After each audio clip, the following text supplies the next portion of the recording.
When we look at the S&P 500 over the last week, one of the worst performing is Nvidia, which is down a massive 16%. In fact, when we take a look at it just today, it is down around 6%. And this is a company that is down more than 25% from its 52-week high at $141 that we have seen just this month.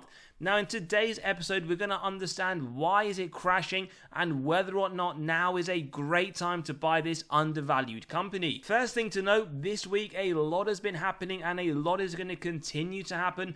The first thing is that it is earnings season with a lot of volatility expected, and later today after the market close we have some big earnings released from Microsoft as well as AMD, which we do believe will affect the share price of Nvidia depending on how the reaction goes.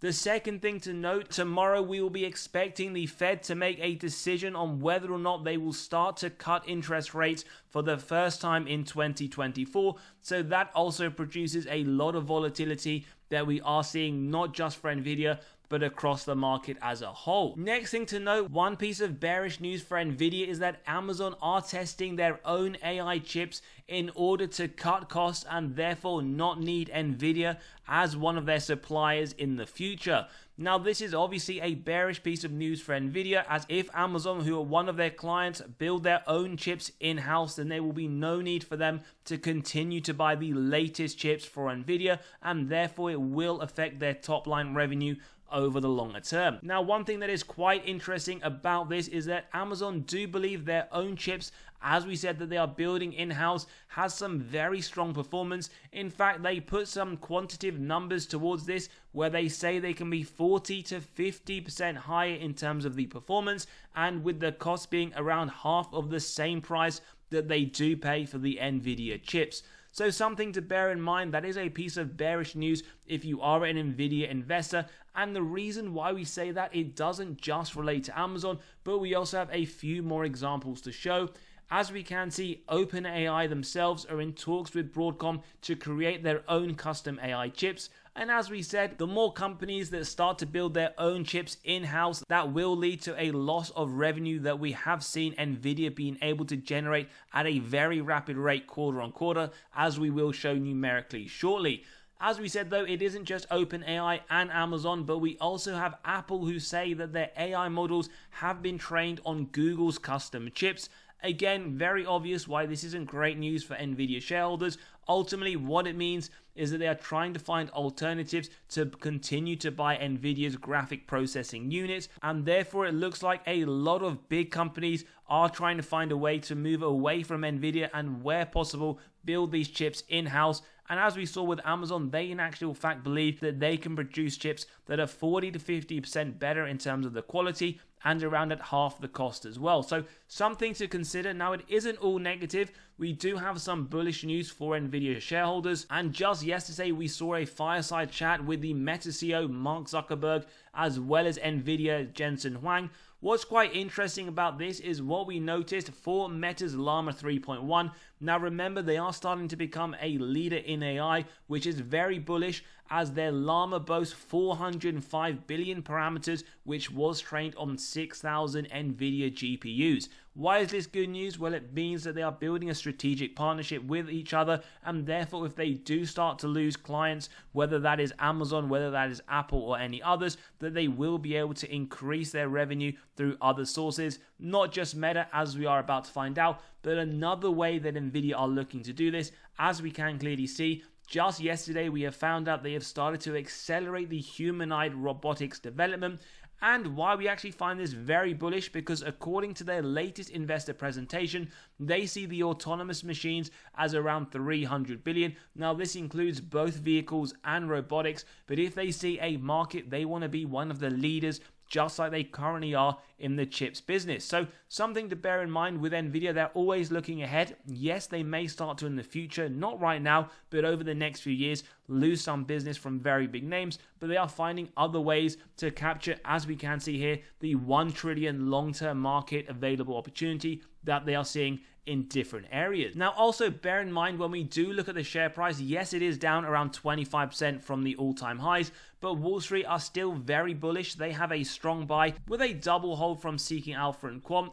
We also have a yield of 0.04%, very trivial, and a forward P of just under 41. Bear in mind the S&P is around 23, and for those that are worried about this drop, over the last year it is up around 125%, and over the last 10 years, phenomenal performance, nearly up 22,000%. Now what we also want to point out with this company is that over the last 4 quarters, they have beaten management targets, and over the next quarter they are anticipating triple-digit growth to the earnings per share year on year, with the subsequent 3 at very strong double-digit numbers. Now if they do meet that for January 2026, you have that confidence, the forward P will come down dramatically to just under 30, which you could argue for a high quality company, as we're about to show, maybe one to consider at this price after we have seen that very large drop from its all-time highs. Now just bear in mind, when we do look at the numbers and break it down on a quarter by quarter basis, their revenue, or we should say from FY23, has been increasing at a very rapid rate. The main driver from this comes from the data center, as we can see. Every single quarter we see some astronomical growth, and when we've looked and dissected their investor presentation for the quarterly earnings, they've seen this grow around 75% year on year just over the last few years. Now again, as we said, they will be reporting their earnings over the next 3 weeks, and this will be something that investors will be tuned into to see if they can continue to increase their data center at the rapid rate we have seen not too long ago. Now another reason why we have seen some downward movement on the share price is the insider movement. Now the ownership sits at just over 4%, but we've seen just under 800 million worth of sales over the last year, with a very trivial amount in comparison of buys. In quarter 3, 262 million worth of sales, quarter 2, 339, and when we dissect the information to see who it is, we can see it is none other than the CEO, with the more recent sale being on the 26th of July, 120,000 shares for just over $13 million. Now this is already part of a pre-planned sale of his shares and is expected to continue until March 25. The one thing we would say, or in fact 2 things. First thing is that this is just a small portion of the total shares that he does hold. And the second thing to note, with insider selling, it's never really a bearish signal. They sell for many reasons, whether it's personal or financial.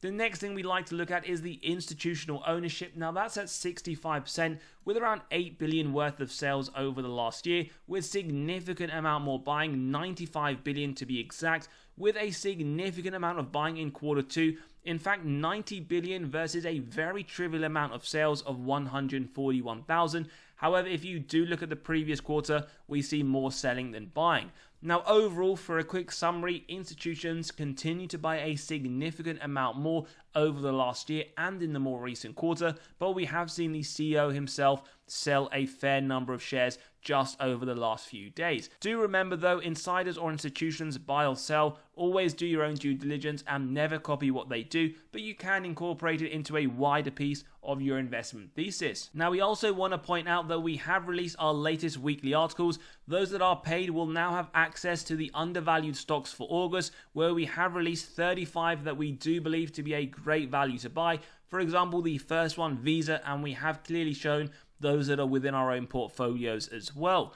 Now for those that are free subscribers, you will also get access to all of these other articles, and you can click on the pinned comment below to sign up and start reading straight away. We also want to point out it is still a very high quality company. Just because the share price has dropped, the free cash flow per share is something we always take a look at. We want consistent increases over the longer term. Now we have seen this with Nvidia, with the large chunk of it just being over the last few years, and bear in mind over the next 12 months they are anticipating more than 100% growth to around 259, and factor that in because we will use that within our own calculations for the valuation later on. In terms of sales growth as well, for more mature companies we want 3 to 7%, with Nvidia fast growing nearly double digit every single year, and in fact just over the last 3 years we have seen triple digit increases, and therefore numerically no surprises from 5 billion in 2015 to just under 61 in 2024. Now with companies, we love it when they return excess cash through those share buybacks. However, they would have diluted your position over the last 10 years. but in all honesty, you wouldn't really have cared given how much the share price has increased just over the last 10 years. But one thing we have taken away from their latest earnings is that they are starting to do share buybacks, and we do expect this to continue into the future, therefore returning a lot of excess cash to shareholders on top of the increases that we just saw of 150% to that dividend. ROIC, very important metric, 10% or more, or 12 for semiconductor industry specific, give us faith that management are able to effectively allocate their capital, and we can see some incredible numbers over the last 10 years. 61% in 24, 78% over the last 12 months, shows us this is an incredibly attractive company to consider for many investors. Margins also look very strong on the operating side, 16% or more, and what we like is the operating efficiency. It has increased from 16% to 54% in 2024, and remember, on this channel we want high quality companies that can increase both their revenue as well as their margins.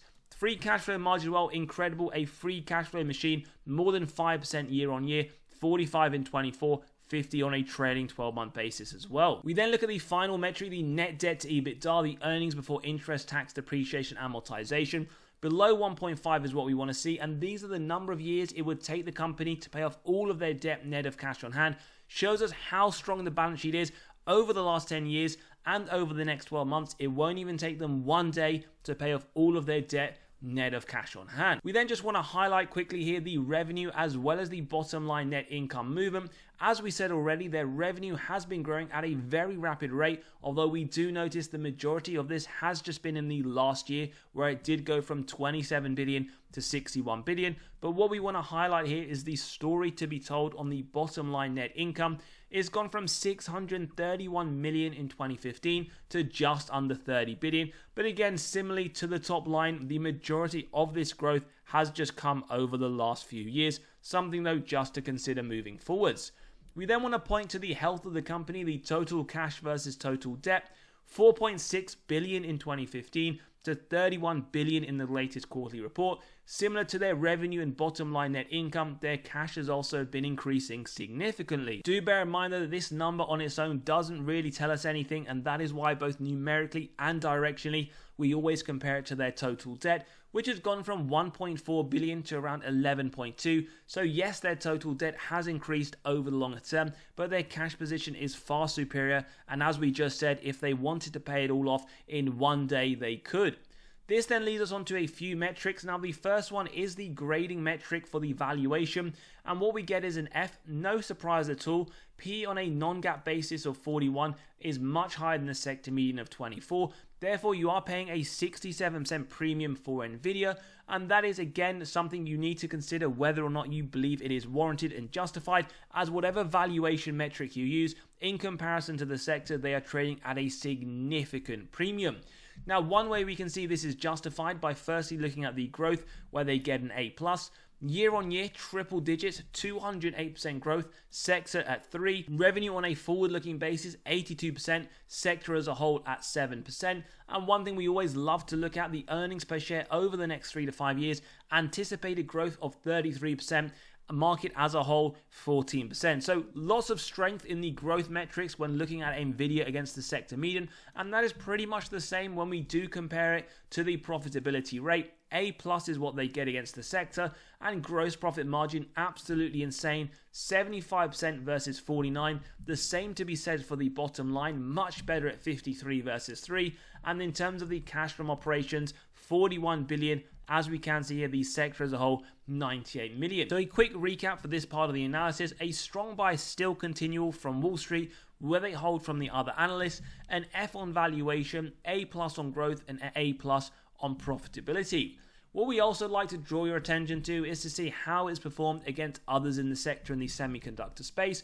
Big names, Taiwan Semiconductor, Broadcom, AMD, as well as a few others, all that we've covered on the channel. Now, over the last year, Nvidia has significantly outperformed, up 124%, and that is a very similar story to be told when you do zoom out and look at over the last 5 and 10 years. This is a company that has performed exceedingly well, But do bear in mind, past performance is never an indicator of future performance, so do factor that in, especially when you are considering adding at the price it is today. Now we're going to jump into the valuation model. As always, if you do enjoy the content, value is being provided, smash that like button, hit that subscribe and bell button so you are continually notified of these videos as they drop. And our intrinsic value hasn't changed from previous episodes at around $140. Now, how we got to this value, we did run it through the DCF model with the free cash flow year on year. Their average growth extremely high of 94%. Now, we have used 30% for our final value, but bear in mind that we have considered a low, medium, and high rate, and do factor in that the AI market is anticipated to grow by around 40 to 45% over the next 10 years, based on analyst estimates. So at a 30%, based on the discount rate, we get the present value of future free cash flow and terminal value.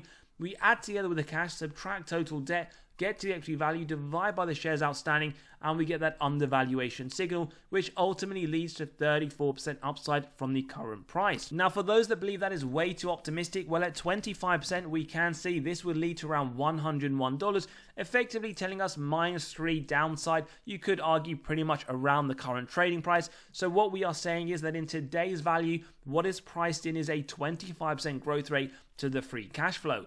If you believe that is way too conservative and we should be way more optimistic, at 35%, that would give a price of $192 and upside of 85%.